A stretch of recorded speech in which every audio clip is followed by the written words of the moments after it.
சேலம் மாவட்டம் தீவெட்டிப்பட்டியில் சில நாட்களுக்கு முன்பு கோயில் திருவிழாவில் இருதரப்புக்கு இடையே ஏற்பட்ட மோதல் கலவரமாக வெடித்தது. இந்நிலையில் சம்பவத்தன்று இளைஞர்கள் பெட்ரோல் குண்டு தயாரித்த சிசிடிவி காட்சிகள் வெளியாகியுள்ளன. இது தொடர்பான கூடுதல் விவரங்களை தங்கராஜிடம் கேட்கலாம். தங்கராஜ், இப்போ இந்த சம்பவம் நடந்து சில நாட்கள் ஆகிறது. தற்போது இந்த சிசிடிவியை வச்சு யார் மேலதான் நடவடிக்கை எடுக்கப்பட்டிருக்கா? விக்னேஷ், வாமலூர் அருகே உள்ள தீவெட்டிப்பட்டி மாரியம்மன் கோவில் திருவிழா தொடர்பாக இருதரப்பினரிடையே கடந்த 2 தினங்களுக்கு முன்பு மோதல் ஏற்பட்டது.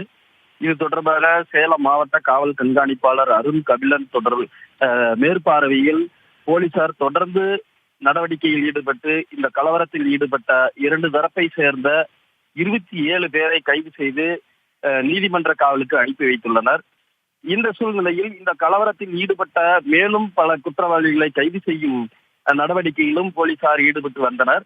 இந்த நிலையில் கலவரத்தில் ஈடுபட்டவர்களை கண்டறிந்து உண்மையான கலவரக்காரர்களை கைது செய்வதற்காக போலீசார் அந்தந்த பகுதியில் உள்ள சிசிடிவி காட்சிகளை சேகரித்து அந்த காட்சிகளில் உள்ள குற்றவாளிகளை கைது செய்யும் பணியிலும் ஈடுபட்டு வருகின்றனர். இந்த கைது நடவடிக்கையை அறிந்த பலரும் கலவரக்காரர்களும் கலவரத்தை தூண்டிவிட்டவர்களும் தற்போது தலைமறைவாக உள்ளனர். பல்வேறு பகுதிகளில் தலைமறைவாக உள்ளனர். அவர்களையும் பிடிப்பதற்காக தனித்தனி குழுவாக போலீசார் கைது செய்யும் பணியில் ஈடுபட்டு வருகின்றனர்.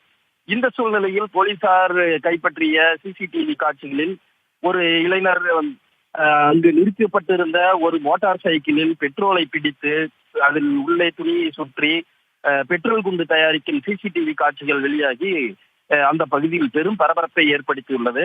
இது போன்ற பெட்ரோல் குண்டுகளை இளைஞர்கள் தயாரித்து கடைகள் மீது வீசி தீ வைத்ததாக போலீசார் தரப்பில் கூறப்படுகிறது. தொடர்ந்து இந்த பல்வேறு பகுதிகளிலும் இதே போன்ற சிசிடிவி காட்சிகளை கைப்பற்றி இது போல பெட்ரோல் குண்டு தயாரித்தார்களா என்பது குறித்தும் போலீசார் தற்போது விசாரித்து வருகின்றனர்.